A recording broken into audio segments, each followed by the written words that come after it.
You only want to say something, and you want to be understood by the other person, but sometimes, it is not that easy. That is why you have to learn the three basic elements of communication: how works the executor, the action, and the receiver, and that is what you are going to see here. You are going to have 1. A grammar rule, to know how to say your things. 2. A text, to improve your pronunciation. 3. An exercise, to consolidate your knowledge. You will learn how to speak and listen to English and French. You will have free videos of English and French, and how to settle, especially in Canada. That is why it's very important to click on the bell icon to receive the latest videos. Do you want to get rid of your language concerns? Here you improve your 4 skills: listening, reading, writing, and speaking to get a higher score on international tests, in order to improve your career abilities, and to immigrate to Canada, or to any other English or French-speaking country. Pay close attention to this video to find out how. In exchange, you help us by clicking on the bell icon, and on the subscribe button, and on the like button, to spread the name of Canada Smart Mind. Now, here we go. 1. Grammar rule. Verb classification. We divide verbs into 2 broad classifications: helping verbs. Imagine that a stranger walks into your room and says, "I can, people must, the earth will. Do you understand anything? Has this person communicated anything to you? Probably not." That's because these verbs are helping verbs and have no meaning on their own. They are necessary for the grammatical structure of the sentence, but they do not tell us very much alone. We usually use helping verbs with main verbs. They help the main verb. The sentences in the above examples are therefore incomplete. They need at least a main verb to complete them. There are only about 15 helping verbs. More about helping verbs, main verbs. Now imagine that the same stranger walks into your room and says, "I teach, people eat, the earth rotates. Do you understand something? Has this person communicated something to you? Probably yes. Not a lot, but something." That's because these verbs are main verbs and have meaning on their own. They tell us something. Of course, there are thousands of main verbs, helping verbs. Helping verbs are also called auxiliary verbs. Helping verbs have no meaning on their own. They are necessary for the grammatical structure of a sentence, but they do not tell us very much alone. We usually use helping verbs with main verbs. They help the main verb, which is the real meaning. There are only about 15 helping verbs in English, and we divide them into 2 basic groups: primary helping verbs, 3 verbs. These are the verbs be, do, and have. Note that we can use these 3 verbs as helping verbs or as main verbs. On this page we talk about them as helping verbs. We use them in the following cases: be, to make continuous tenses. He is watching TV, to make the passive. Small fish are eaten by big fish. Have, to make perfect tenses. I have finished my homework. Do, to make negatives. I do not like you. To ask questions. Do you want some coffee? To show emphasis. I do want you to pass your exam. To stand for a main verb in some constructions. He speaks faster than she does. Modal helping verbs. 10 verbs. We use modal helping verbs to modify the meaning of the main verb in some way. A modal helping verb expresses necessity or possibility and changes the main verb in that sense. These are the modal verbs: can, could, may, might, will, would, shall, should, must, ought to. Here are examples using modal verbs: I can't speak Chinese. John may arrive late. Would you like a cup of coffee? You should see a doctor. I really must go now. Semi-modal verbs, 3 verbs. The following verbs are often called semi-modals because they are partly like modal helping verbs and partly like main verbs: need, dare, used to. Main verbs. Main verbs are also called lexical verbs. Main verbs have meaning on their own, unlike helping verbs. There are thousands of main verbs, and we can classify them in several ways. Transitive and intransitive verbs. A transitive verb takes a direct object: somebody killed the president. An intransitive verb does not have a direct object: he died. Many verbs, like speak, can be transitive or intransitive. Look at these examples. Transitive: I saw an elephant. We are watching TV. He speaks English. Intransitive: he has arrived. John goes to school. She speaks fast. Linking verbs. A linking verb does not have much meaning in itself. It links the subject to what is said about the subject. Usually, A linking verb shows equality, equals, or a change to a different state or place. Linking verbs are always intransitive, but not all intransitive verbs are linking verbs. Mary is a teacher. Mary equals teacher. Tara is beautiful. Tara equals beautiful. That sounds interesting. That equals interesting. The sky became dark. The sky dark. The bread has gone bad. Bread bad. Dynamic and stative verbs. Some verbs describe the action. They are called dynamic and can be used with continuous tenses. Other verbs describe state, non-action, a situation. They are called stative and cannot normally be used with continuous tenses, though some of them can be used with continuous tenses with a change in meaning. Dynamic verbs, examples, hit, explode, fight, run, go. Stative verbs, examples, be, like, love, prefer, wish, impress, please, surprise, hear, see, sound, belong to, consist of, contain, include, need, appear, resemble, seem. Regular and irregular verbs. This is more a question of vocabulary than of grammar. The only real difference between regular and irregular verbs is that they have different endings for their past tense and past participle forms. For regular verbs, the past tense ending and past participle ending is always the same, ed.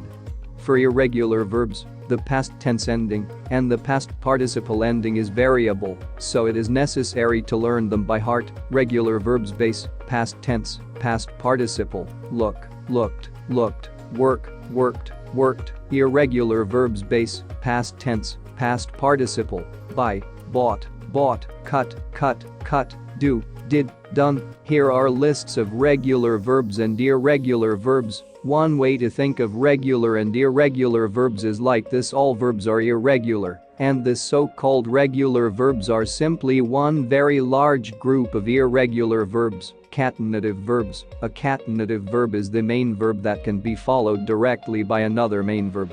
In the following sentences, want, help, like are catenative. I want to see a movie. She helped clean the house. I like eating chocolate.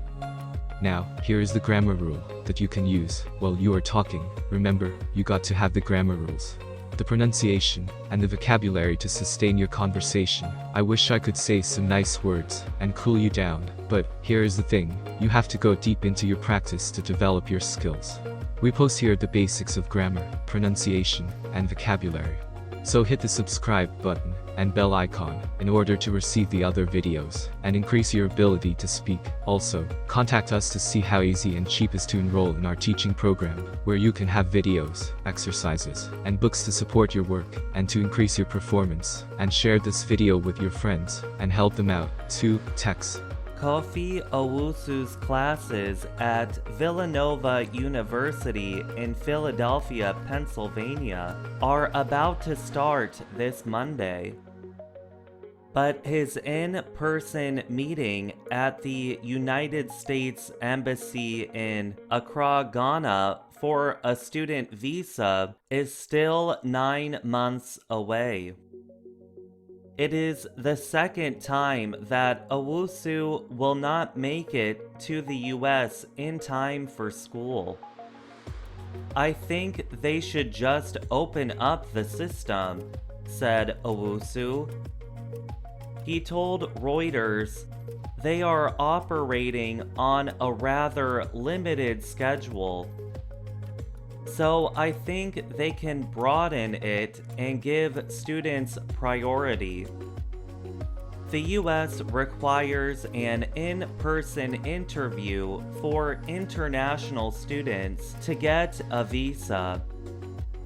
Educational support groups say students find it difficult to get an appointment since the embassies are operating with fewer workers during the health crisis.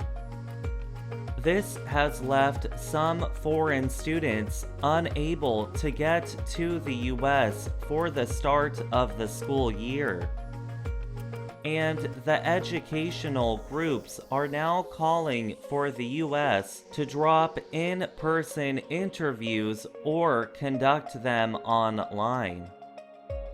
A U.S. State Department spokesperson said students should start the visa process early. He added that the department considers appointments for students first and speeds up the process as needed. Last year, the U.S. permitted embassy officers to drop required in-person interviews to help visa processing slowed by the pandemic. Students renewing their visas within a year before it ends are not required to meet in person through December 2021. The Institute of International Education, or IIE, said new international student enrollment in the United States dropped 43% in the autumn of 2020 from the year before. The drop came after months of pandemic restrictions around the world. The organization, however, found that the real number of new students who made it to the US in person fell 72%. IIE numbers show the United States has had over 1 million international students each year since the 2015 to 2016 school year. The weight and the difficulty threaten both America's standing as a place for international students and the money they bring into the country. The amount is estimated to be $40 billion each year to the universities and local communities. NAFSA is a non-profit group of international educators. Its research found that even before COVID, the U.S. visa process was one of the top 3 reasons for falling international student numbers between 2017 and 2019. The U.S. social and political environment and competition from other countries' universities were the other 2. Ravi Shankar is the director of the International Services Office at the University of Rochester in New York. He named Canada, Britain, and China as the top U.S. competitors for international students. Shankar said, "We live in danger of losing talent. Other Western countries make it easier for international students to study there." Owusu said, "I have been to school in the UK." He added, "I didn't go through the stress of seeking for an interview." Sarah Spreitzer is the Director of Government Relations at the American Council on Education. She said she thinks the U.S. government is trying to be a more welcoming United States. This year, American universities received 13% more applications from international students than from the year before. The numbers came in from Common App, which students use to apply to colleges yearly. Suwati Paithan is a student at the Savannah College of Art and Design in Georgia. She considers herself lucky to have secured an appointment in June at the U.S. Embassy in Yangon, Myanmar. She waited more than 3 hours for her 10-minute meeting. Pei-Thon believes the meeting could have been done online instead of in person. She said, "It's just that one interview that's keeping everyone from going to the States."